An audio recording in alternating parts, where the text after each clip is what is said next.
My dear students, you are most welcome in the class of BA Psychology semester 5. Today we will discuss about health and well-being.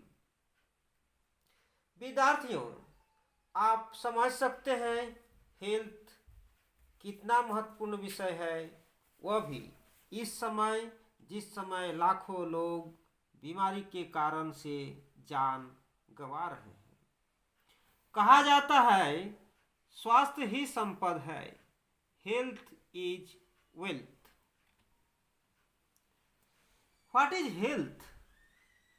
Health is a state of physical, mental and social well-being in which disease and infirmity are absent. स्वस्थ शारीरिक, मानसिक और सामाजिक भलाई की स्थिति है जिसमें रोग और दुर्बलता अनुपस्थित हो। What is well-being? Well-being refers to a positive rather than neutral state, framing health as a positive aspiration. Wellbeing स्वास्थ्य को एक सकारात्मक आकांक्षा के रूप में तैयार करने के लिए तटस्थ स्थिति के बजाय सकारात्मक स्थिति को संदर्भित करता है। Now we will know about importance of health. सुखमय जीवन व्यतीत करने के लिए स्वस्थ होने की आवश्यकता होती है। स्वस्थ होने पर हम शारीरिक, मानसिक तथा सामाजिक रूप से अपनी क्षमताओं का अधिक से अधिक उपयोग कर सकते हैं। स्वस्थ रहकर हम सुखी जीवन व्यतीत कर सकते हैं। निरोगी होना हमारे स्वास्थ्य का प्रमुख लक्षण है। स्वस्थ व्यक्ति ही स्वस्थ परिवार और मजबूत राष्ट्र का निर्माण कर सकता है। हमारे देश में स्वास्थ्य सुधार पर काफी बल दिया जा रहा है। साधारणतया स्वस्थ व्यक्ति का अर्थ होता है वह व्यक्ति जिसका शरीर स्वस्थ हो, मन एवं मस्तिष्क स्वस्थ हो, परिवार स्वस्थ हो तथा स्वस्थ वातावरण में रहता हो। किसी भी कार्य को सुचारू रूप से कुशलतापूर्वक करने के लिए व्यक्ति को स्वस्थ रहना अत्यंत आवश्यक है। एक प्रसन्न चित्त, निरोग एवं स्वस्थ व्यक्ति ही किसी भी कार्य को सफलतापूर्वक, कुशलपूर्वक संपन्न कर सकता है।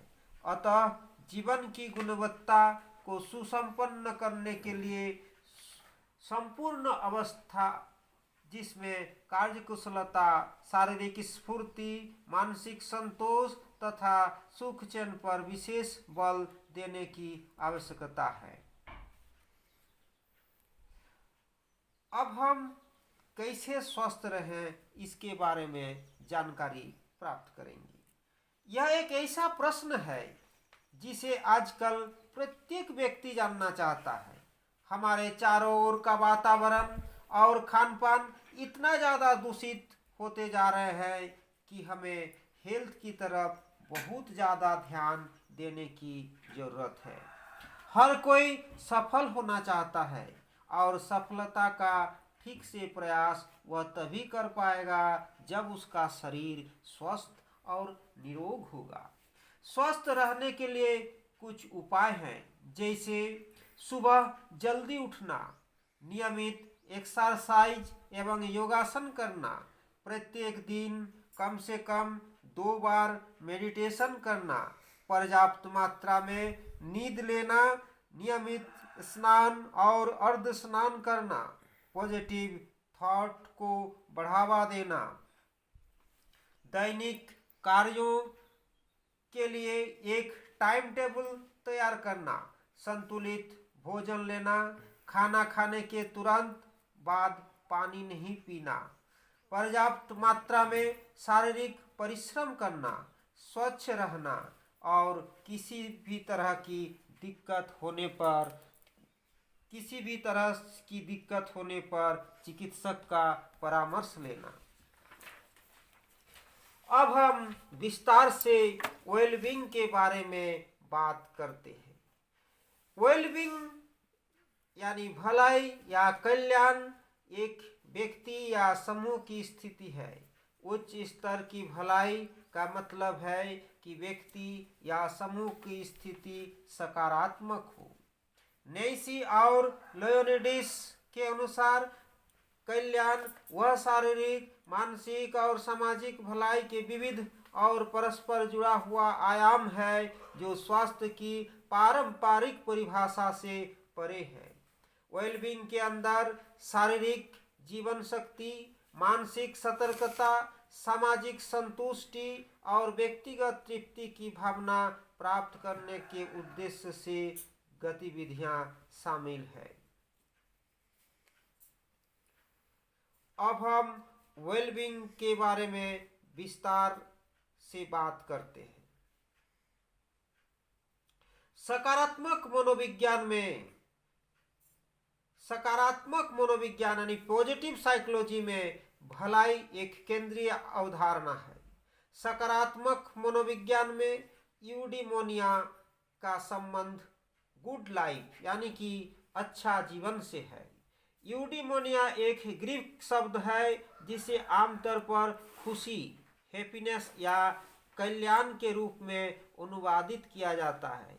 हालांकि अधिक सटीक अनुवाद मानव उत्कर्ष, ह्यूमन फ्लोरिशिंग या समृद्धि, प्रॉस्पेरिटी है। जीवन में सबसे बड़ा मूल्य क्या है? यह उस कारक में प्रतिबिंबित होता है जो हमें एक पूर्ण और सुव्यवस्थित जीवन जीने में सबसे अधिक योगदान देते हैं। यद्यपि अच्छे जीवन, गुड लाइफ की सटीक परिभाषा नहीं है, फिर भी सकारात्मक मनोवैज्ञानिक इस बात से सहमत हैं कि अच्छे जीवन, गुड लाइफ का अनुभव करने के लिए व्यक्ति को एक खुशहाल, व्यस्त और सार्थक जीवन जीना होगा। मार्टिन सेलिग्मैन का कहना है कि अच्छे जीवन वह जीवन है जिसे हम हर दिन प्रामाणिक खुशी और प्रचुर संतुष्टि प्राप्त करने के लिए अपने हस्ताक्षर की ताकत का उपयोग करते हैं।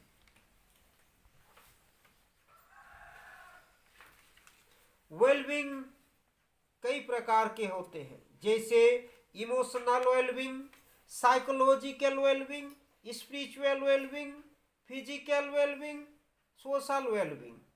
अब इमोशनल वेलबींग क्या है जानते हैं।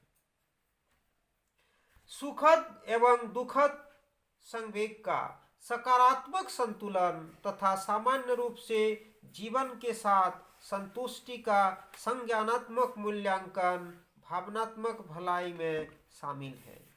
इमोशनल वेलबींग वह सकारात्मक भावना है जो एक व्यक्ति को समाज में कार्य करने और रोजमर्रा की जिंदगी की मांगों को पूरा करने में सक्षम बनाती है। अच्छे मानसिक स्वास्थ्य वाले लोग बीमारी, परिवर्तन या दुर्भाग्य से प्रभावी रूप से उबरने की क्षमता रखते हैं। अब बात करते हैं साइकोलॉजिकल वेलबींग, मतलब पॉजिटिव फंक्शनिंग। साइकोलॉजिकल वेलबींग में 6 फैक्टर शामिल है। नंबर 1, दूसरों के साथ सकारात्मक संबंध। दूसरों के साथ सकारात्मक संबंध, पॉजिटिव रिलेशनशिप विथ अदर्स। दूसरा, पर्यावरणीय निपुणता, इन्वायरमेंटल मास्टरी। तीसरा, स्वतंत्रता, ऑटोनॉमी। चौथा, व्यक्तिगत वृद्धि, पर्सनल ग्रोथ। पांचवा, जीवन में उद्देश्य, पर्पस इन लाइफ। एवं छठा, आत्मस्वीकृति, सेल्फ एक्सेप्टेंस शामिल है। अब हम सारे 6 फैक्टर के बारे में समझ लेते हैं। पहला factor, positive relation with others, दूसरों के साथ सकारात्मक संबंध।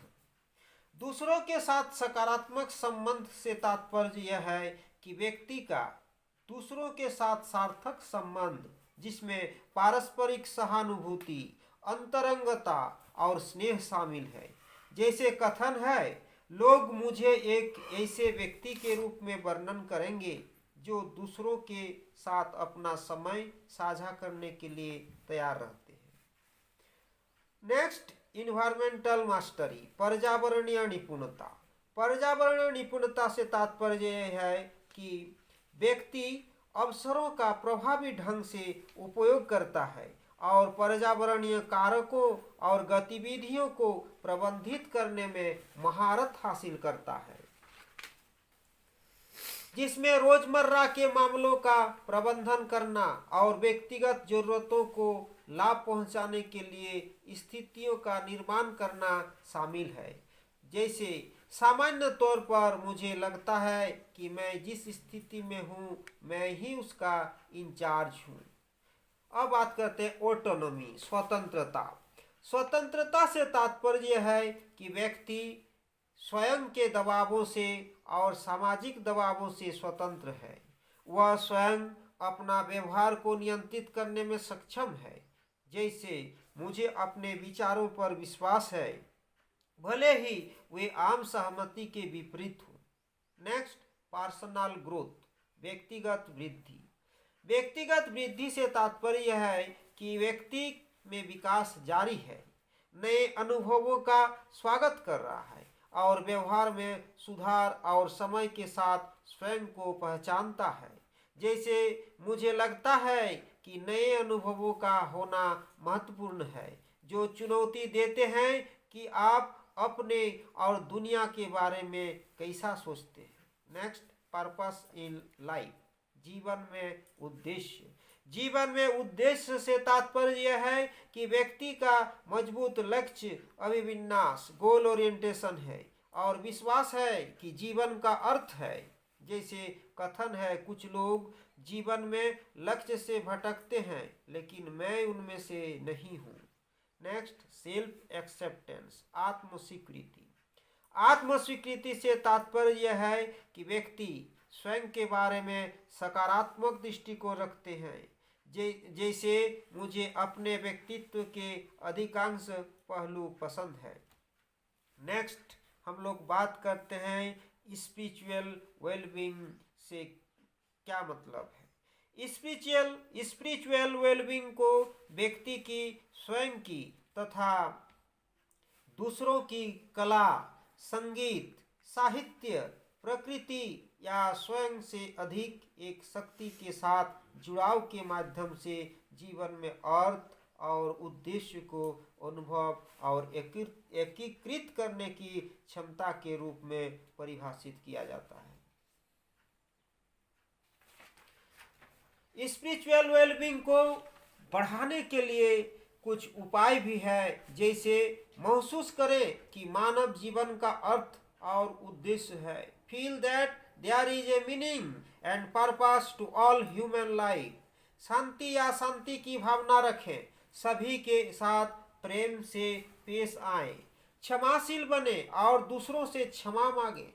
जीवन को एक संतोषजनक दर्शन प्रदान करें, आनंद, साहस या उत्थान का अनुभव करें, प्रार्थना करें, ध्यान करें, दूसरों के साथ जुड़ें, दूसरों को सेवा प्रदान करें, प्रकृति के साथ संबंध का अनुभव करें, एक्सपीरियंस कनेक्शन विथ नेचर, कला, संगीत या साहित्य में रुचि रखें, धार्मिक या आध्यात्मिक कार्य में रुचि रखें, स्वयं एवं भगवान के साथ एक अच्छा संबंध का अनुभव करें, अपने रहस्यमय अनुभवों को दूसरों को बताएं, धार्मिक गतिविधियों में भाग लें इत्यादि।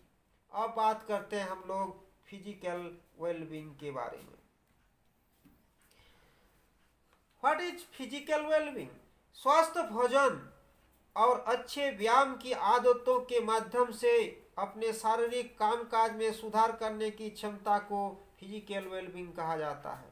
The ability to improve the functioning of our body through healthy eating and good exercise habits.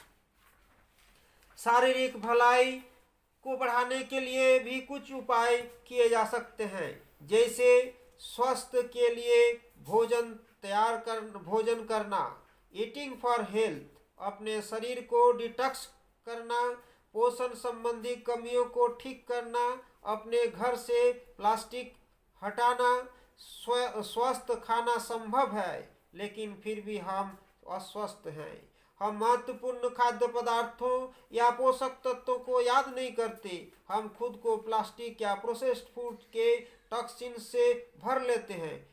फलस्वरूप क्या होता है, हमें अतिरिक्त खाद्य पदार्थ खाने पड़ते हैं। हमारे शरीर को डिटॉक्स करने या इन विषाक्त पदार्थों को फिर से हमारे शरीर में प्रवेश करने से रोकने की आवश्यकता हो सकती है।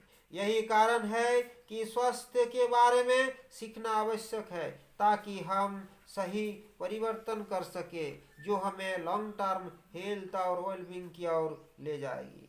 Now we will discuss about social well-being. What is social well-being? सामाजिक भलाई वह दायरा है जिससे आप संबंधित हैं और सामाजिक भावना महसूस करते हैं। समाज से जुड़ा हुआ व्यक्ति समर्थन प्राप्त करने वाला व्यक्ति होता है। जीवन शैली, साथ रहने के तरीके, मूल्य प्रणाली, परंपराएं और विश्वास सभी हमारे सामाजिक कल्याण और जीवन की गुणवत्ता के लिए महत्वपूर्ण है। सामाजिक कल्याण तब होता है जब हमारे बीच अच्छे संबंध, सामाजिक स्थिरता और शांति होती है। मनुष्य सामाजिक प्राणी है जो एक दूसरे पर निर्भर करते हैं। हम भलाई के लिए एक दूसरे पर निर्भर रहते हैं। जैसे वे हम पर भरोसा करते हैं, वैसे हम भी उन पर भरोसा करते हैं। इस दुनिया में प्यार के सिवाय और कुछ भी नहीं है। हमें लोगों के साथ संबंधित होने और जुड़ने की आवश्यकता है। इसलिए कहा जाता है कि सजा का सबसे खराब रूप एकांत कारावास है। Now we know about relationship between health and well-being. भलाई और स्वास्थ्य के बीच टू वे रिलेशनशिप है। स्वास्थ्य भलाई को प्रभावित करता है और भलाई भी स्वयं स्वास्थ्य को प्रभावित करती है। स्वास्थ्य उन शीर्ष चीजों में से एक है जो लोगों को भलाई के लिए मायने रखते हैं। शारीरिक और मानसिक स्वास्थ्य दोनों ही वेलबींग को प्रभावित करते हैं। हालांकि मानसिक स्वास्थ्य और भलाई दोनों स्वतंत्र आयाम है। भलाई यानी कि वेलबींग दो आयामों में मौजूद है, व्यक्तिपरक और वस्तुपरक। यह व्यक्तिगत जीवन की परिस्थितियों के अनुभव में शामिल होने के साथ साथ सामाजिक मानदंडों और मूल्यों में भी शामिल है। जीवन परिस्थितियों के उदाहरणों में स्वास्थ्य, शिक्षा, कार्य, सामाजिक संबंध, निर्मित और प्राकृतिक वातावरण, सुरक्षा, नागरिक जुड़ाव, प्रशासन, आवास और कार्य जीवन संतुलन शामिल है। व्यक्तिपरक अनुभवों में भलाई की समग्र भावना, मनोवैज्ञानिक कार्य और भावनात्मक अवस्था शामिल होती है। अब मैं समझता हूँ कि आप सभी यह समझ चुके हैं कि what is health, how we will enhance our health behaviour, what is wellbeing, relation between health and wellbeing. पिछले क्लास में हम barriers to good health behaviours के बारे में भी ढेर सारे जानकारियां प्राप्त किए थे। मैं आशा करता हूं कि सिलेबस के इस पोर्शन से आंसर लिखने में किसी को कोई दिक्कत नहीं होगी। फिर भी अगर किसी को कोई समझने में यहाँ दिक्कत हो तो आप 8210 308 919 8210 308 919 वाले नंबर में आप संपर्क कर सकते हैं। Thank you.